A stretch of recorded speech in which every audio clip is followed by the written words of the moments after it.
Hello lovelies, yes, it's been a while and I'm so sorry for the break, but we're back again, and this time around we're starting with a tutorial on how to make this Zara cap with spiral loops and rose design, just as most of us requested for. Please, if you're just clicking in, you're just coming to this channel for the first time, you're welcome. Please do well to subscribe to our YouTube channel before leaving, and also kindly click on the notification bell, as it will enable you to get notified whenever new tutorials are uploaded. And yes, I will not forget to say a very big thank you to all our old subscribers. Yes, we are gradually coming to the end of this year, and it has been an amazing journey with you all. Thank you so much.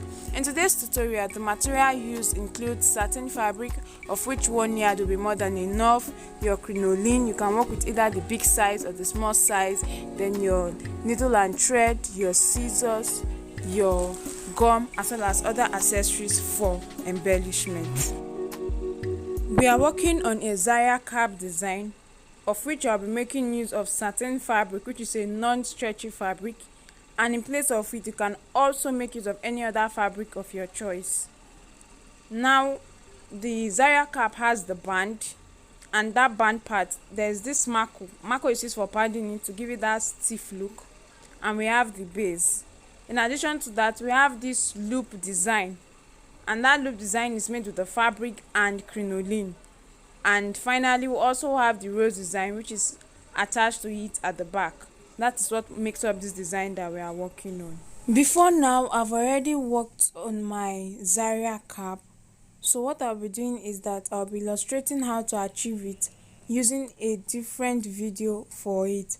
And then I'll go ahead to state out the measurements and the materials we are going to be needing to create the loop and rose design. For my Zara cap, I have my fabric cut out already. I'm using 25 inches for the length, which is the head circumference, and 18 inches for the width. So this is my fabric, 25 by 18 inches. It's a satin fabric. You can try to double your fabric so that to have a bit of weight. You can try to use a single fabric. For this project, I'm using a single fabric. Now, in addition to this, we'll also be needing marco, and for my marco, I'm using 2.5 inches for the width by 18 inches for the length. 2.5 by 18 inches. I've cut it out. Now, I'm going to go ahead to fold my marco into 2 equal halves. You either make a notch at the middle of the marco, or you use your chalk to mark it out. So this is the midpoint. I repeat the same thing for the other side.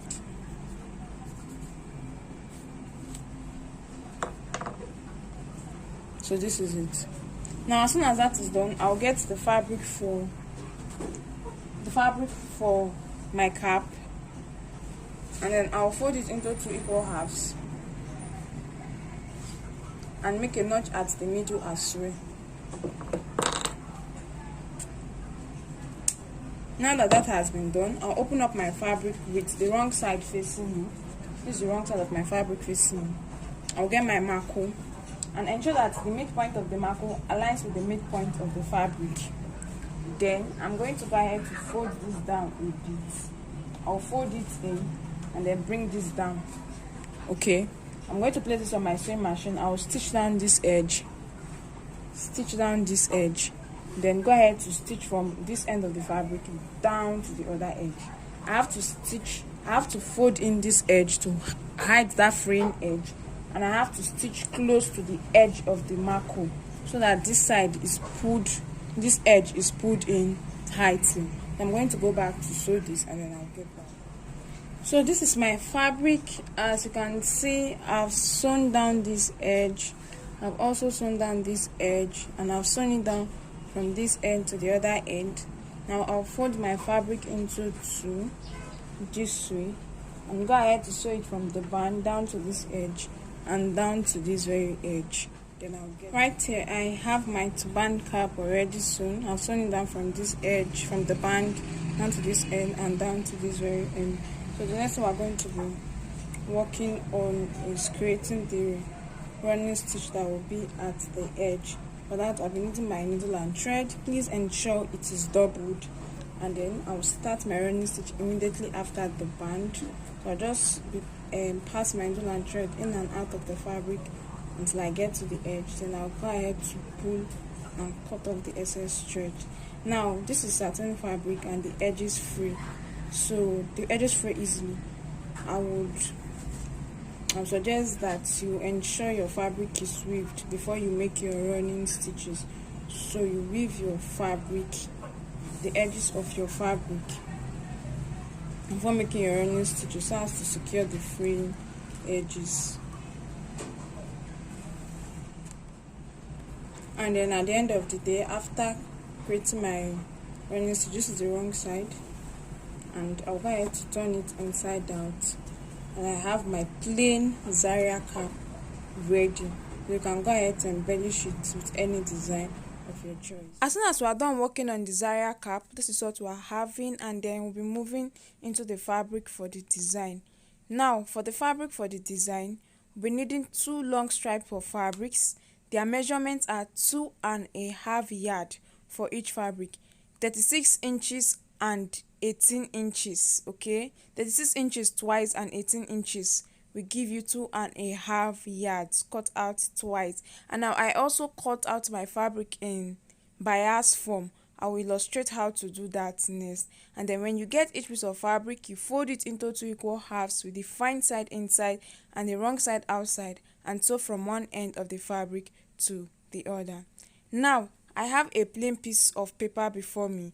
This is going to be serving as my piece of fabric. This is what I'll be using in place of my piece of fabric to illustrate how to go about cutting your fabric in bias form.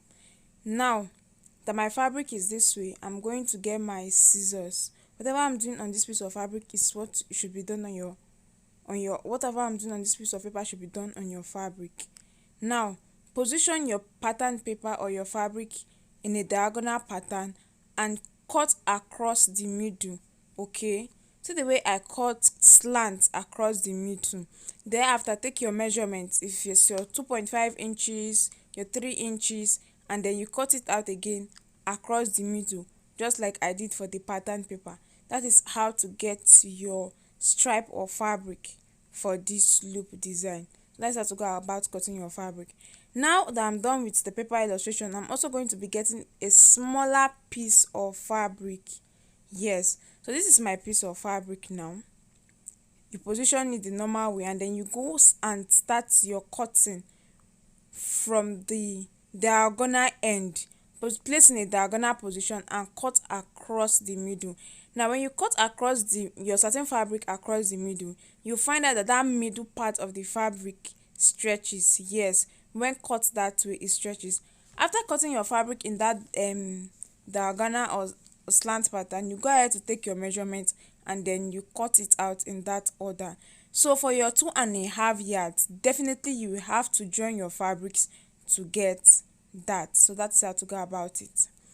At this point, I'm done sewing my fabric. I'm using this short piece of fabric to illustrate.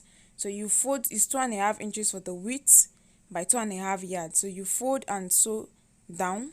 After sewing, get this office pin, this, and then add it at one end of the fabric and then start pulling it inside so that you can turn your fabric inside out.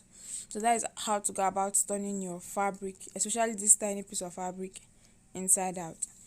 As soon as we are done with that, the next thing we are going to be doing is that we are going to be working on the crinoline that we are going to be adding inside the fabric to make it stiff so that we can get that loop fabric. Now for my crinoline, I'm making use of the small size of crinoline because during the course of preparing for this tutorial, I did not have that big size, but then you can use any of them, it's okay. Now this small size of crinoline, the length that we're going to be using is going to be the same thing as the length of the fabric you have already sewn down. Now watch me position my fabric, my crinoline, on my table, and watch me folding the edges. I folded it in twice. Fold the left side to the middle as you see me do, and then fold the right side down to the middle. and that is what you have it there. Then you get your hot electric iron, and then you iron your fabric from one end to the other end. You cannot skip ironing. You have to iron your satin fabric after sewing, and you also have to iron your crinoline so that it can pass inside your fabric. So fold both ends into the middle, and then make use of your iron to iron your fabric so as to straighten it out. Then go ahead to pass your crinoline inside your fabric after ironing it. Right here I have both pieces of fabric. I've also inserted my crinoline. I ironed and I've inserted it inside my fabric. So that is how it looks like. This is not a very difficult assignment, just that you need electricity and you need to be patient while passing your fabric, while passing your crinoline inside your fabric. Now we are going to go ahead to create the loop design. Please, there's no much explanation here. All you just have to do is to watch the way I arranged my fabric, and then after arranging my fabric, I'll just get my needle and thread to be tacking it down. So please try as much as possible to follow up the way I went about to create the loop design. And then if you don't get it, you can go ahead to repeat and play the video all over again, or ask questions until you get it. So this is it.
Right here I'm already done with both pieces of fabric. I've created my loop on both pieces of fabric, and then I'm going to be tacking both together. So please watch the way I'll position my fabric one on each other, and then I'll get my needle and thread and then tack them together. So you see the way I've positioned it, it's separate, and then I'll tack them together. Then as soon as I'm done tacking, we'll go ahead to attach it, tack it down again to the turban cap, and thereafter we'll make the rose design.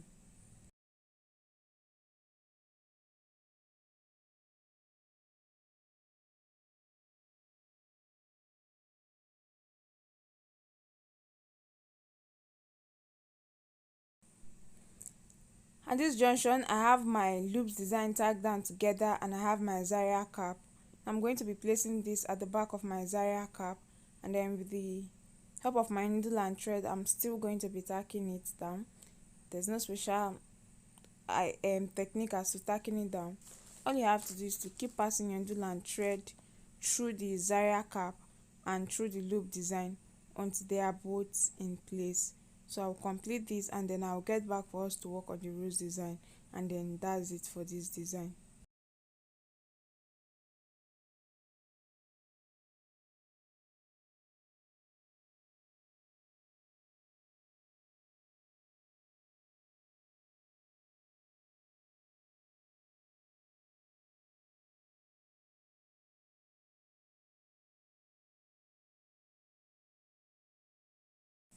The rose design that we're working on requires two different pieces of fabric, and their measurements are 25 inches for the length by 5 inches for the width.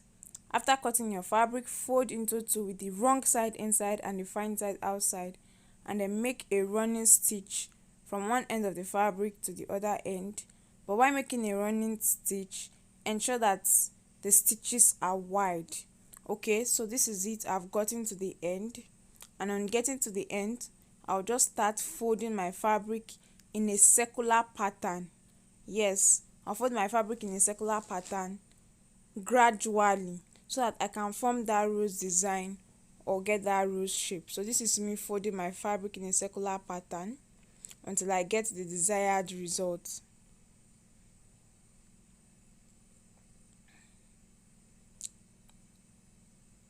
So this is it for me, and then I'll use my needle and thread to tack everything together so as to hold it in place.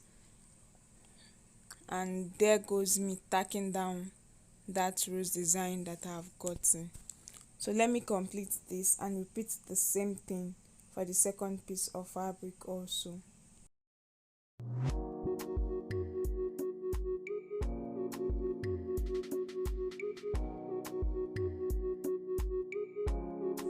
As soon as we are done tacking the rose design, this is it. Both pieces of fabric are ready. So we'll be getting our Zaya cap, which already have the loops design attached on it. This is it. And then we're going to glue down the rose at that middle part of the loop design so as to help us cover that sewn part. So you can glue, you can tack down, whichever one you prefer, and that's it. So as soon as I'm done, I'll place this on my dummy head, and this is it. I later went ahead to use my applique in embellishing my Zara cap. That is optional. I just found the applique at home and it was giving me this Jenny use me vibes, and I decided to use it and I loved the outcome. Thank you so much for watching. This brings us to the end of today's tutorial. Until our next tutorial.